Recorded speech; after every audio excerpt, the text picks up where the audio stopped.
এখানে আমার মনে হয় আমারে পাকিস্তানের দালাল তারাই বলে যারা ভারতের দালালি করে, আবার ভারতের দালাল তারাই কমেন্ট করে যারা পাকিস্তানের অরিজিনাল দালাল।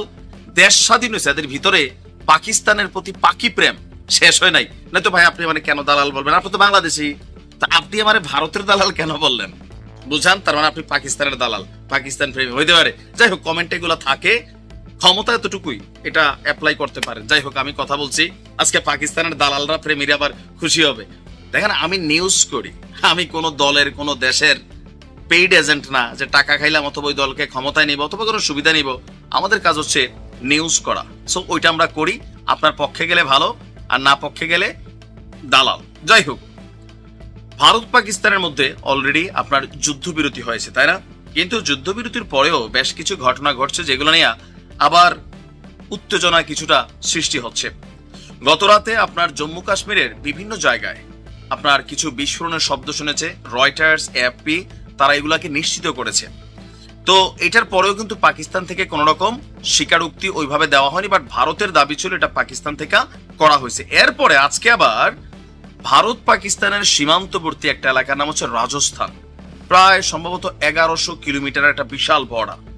তো সেই রাজস্থানের বারমারের আকাশে, মানে ভারতের আকাশে আজকে রাতে ড্রোন দেখা গেছে, যুদ্ধ করার জন্য যে সকল ড্রোন আসে।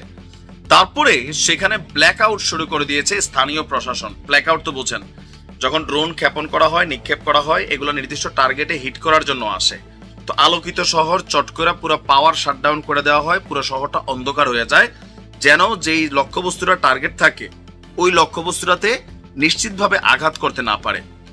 ভারত এবং পাকিস্তানের যুদ্ধবিরতির একদিন পরই দেশটির আকাশে, মানে ভারতের আকাশে আবারও ড্রোনের দেখা মিলেছে। তবে এই ড্রোন কোথা থেকে এসেছে সেটা নিশ্চিত নয়।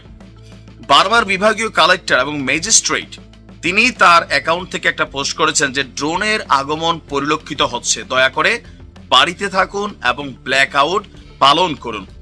এর আগে রাজস্থানের জয়সালমারে পূর্ব সতর্কতার অংশ হিসাবে কিন্তু অলরেডি ব্ল্যাক আউট পালন করা হয়েছিল। জয়সালমারে ব্ল্যাক আউট শুরু হয়েছিল সন্ধ্যা 7:30টায়, অপরদিকে বারমারে ব্ল্যাক আউট শুরু হয় রাত 8টা থেকে। আপনার সীমান্তবর্তী এলাকায় এই একই দৃশ্য যখন দেখা গেছে তখন সেখানে আতঙ্কের সৃষ্টি হয়েছে। স্বাভাবিক পরিস্থিতি অনেকটা এখনো স্বাভাবিক হয়নি, মানুষ খুব বেশি বাইরেও যায়নি। ভারতের সেনাবাহিনী সতর্কবার্তা দিয়েছে আবারও পাকিস্তানকে, যে পাকিস্তান যদি যুদ্ধবিরতি লঙ্ঘন করে তাহলে সেনাপ্রধান স্থানীয় কমান্ডারদের যথাযথ ব্যবস্থা নেওয়ার অনুমতি দিয়েছেন। তবে এই হামলার অথবা এই যে ড্রোন আকাশে উড়াউড়ি করছে এটা ভারতেরও হইতে পারে। তবে ভারতের সেনাবাহিনী কিন্তু এটা বলছে যে এত নিশ্চিত না যে এই ড্রোনটা কিসের আকাশে উঠছে, তো এটা কেন ধ্বংস করা হলো না। ধ্বংস করলে তো বোঝা যায় তো এটা কোন দেশের তৈরি, এটা কি ভারতের নিজের নাকি পাকিস্তানের, নাকি নিজেরাই আবার এরকম আকাশে ড্রোন টোন উড়াইয়া আবার পাকিস্তানের সাথে একটু লাগালাগির পরিকল্পনা করতেছে। মানে কিছু তো একটা ঘটছে, তাই না? আসমান থেকে তো ড্রোন ভাইসা বেড়ায় না, তারা ভাইসা বেড়ায়।